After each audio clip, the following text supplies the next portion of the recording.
Merana ini, saudara, memakai kata Ibrani da'ab. Ya, da'ab ini seperti seorang yang lama menderita sakit, seorang yang selalu menderita sedih, susah hati, susah pikiran, susah segalanya, susah mengampuni, susah untuk memaafkan, susah untuk menerima orang lain, susah menerima kesalahan orang lain. Kadang orang kalau lihat kesalahan orang lain, dia ingat terus kesalahan orang lain. Kalau satu orang salah, itu terus yang dia ingat. Susah sekali hatinya. Orang yang merana ini, seorang yang mengalami kesedihan dan kedukaan. Di orang yang merana ini gambar dari orang yang sedih, susah hati, susah pikiran. Baru-baru ini saya mendengar kabar dari seorang anaknya hamba Tuhan, ya, mantu dari hamba Tuhan, dari gembala. Jadi seorang anak Tuhan ini, Bapak Saudara, dia sangat setia sekali kepada Tuhan. Bahkan dia setiap kali ada acara KKR, acara-acara hamba Tuhan, selalu memberi bagi hamba Tuhan, bagi pelayanan yang ada. Sangat baik dan terkenal baik. Dan akhirnya meninggal suaminya. Suami istri ini baik, saudara. Lalu istrinya sangat sedih dan mempunyai 4 orang anak, Bapak Saudara. Mereka mengalami duka yang luar biasa. Dan saya percaya Roh Kudus sumber kekuatan, sumber penghiburan yang mungkin akan memulihkan kembali keadaan duka ini dari anak Tuhan ini, Bapak Ibu Saudara. Kita pun bisa mengalami penderitaan, kita bisa mengalami keadaan yang merana. Seorang mengalami kesedihan. Mungkin kita keadaan baik-baik saja, tapi jiwa kita bisa merana, hati kita bisa sedih, hati kita bisa mengalami kesusahan yang luar biasa. Jadi baiklah tiap hari minta Roh Kudus untuk tuntun hati kita, untuk bisa kembali memulihkan bagian dalam kita. Amin. Bapak Saudara, Tuhan memulihkan bangsa Israel itu baik dari luar keadaan. Bapak Saudara, Tuhan berjanji untuk memulihkan pertanian mereka.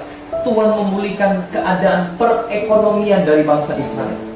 Dan saya percaya Tuhan yang sama, Dia akan memulihkan keadaan ekonomi kita. Janji Tuhan, pegang, ya dan amin, pasti terjadi.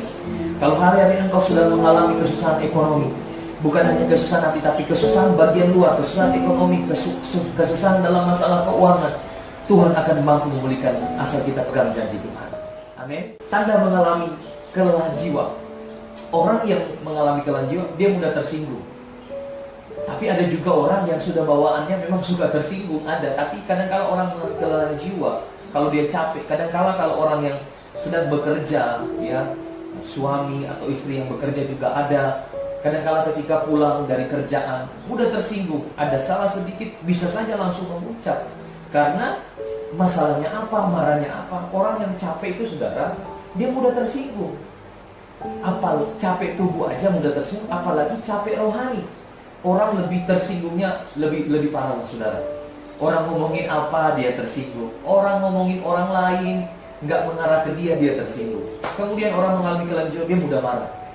Dikit-dikit dia marah, masalah apapun marah, semuanya dia marah-marah. Kadang orang mengalami kelelahan jiwa itu marah, dia marah pada keadaan, marah pada diri sendiri, marah kepada orang lain. Itulah kerjaan orang yang mengalami kelelahan jiwa. Sebab itu jiwa kita itu harus dipulihkan agar supaya kita nggak mudah tersinggung, nggak mudah marah, bahkan kita mudah untuk menyerah. Kita mudah menyerah pada keadaan. Ya, orang yang mengalami kelelahan jiwa, sebab saudara, dia mudah menyerah pada keadaan. Dia mudah putus asa. Waduh, saya nggak kuat lagi deh hadapi ini. Banyak orang udah mulai menyerah. Jadi saudara perhatikan, universitas terkenal di Amerika hari-hari mulai tergoncang karena biaya kuliah mahal. Sedangkan universitas harus tetap berjalan. Ekonomi semua orang sedang digoncang. Sungguh luar biasa. Bahkan manusia pun akan digantikan dengan teknologi. Ya, sekarang pun saya mendengar ada diskusi kedua, ada seorang kedua hamba Tuhan di YouTube. Bagaimana nanti pendeta pun akan tergantikan dengan teknologi. Karena hari-hari kita juga alami, sekarang sudah ibadah online. Dan saudara tahu, dalam internet, saudara, semua jenis khotbah, semua tentang teologi, semua tentang doktrin, semuanya ada di Alkitab. Jadi pernah ada satu penelitian mau digabungkan, waktu itu penelitian ya, profesor-profesor saudara di luar negeri, digabungkan, dibandingkan dengan komputer, dengan internet, semua profesor itu kalah saudara. Dan hari-hari ini akan banyak nanti hamba Tuhan akan tergantikan dengan teknologi. Oleh sebab itu, pesan saya juga sebagai hamba Tuhan, sama-sama mari juga kita memperlengkapi diri dengan kuasa Roh Kudus. Memang teknologi bisa tahu segala sesuatu tentang dunia ini, tentang hari ini, tapi teknologi nggak bisa tahu tentang hari depan kita. Sebab hari depan kita hanya Roh Kudus yang mengetahui segala sesuatu yang rahasia, yang luar biasa. Amin.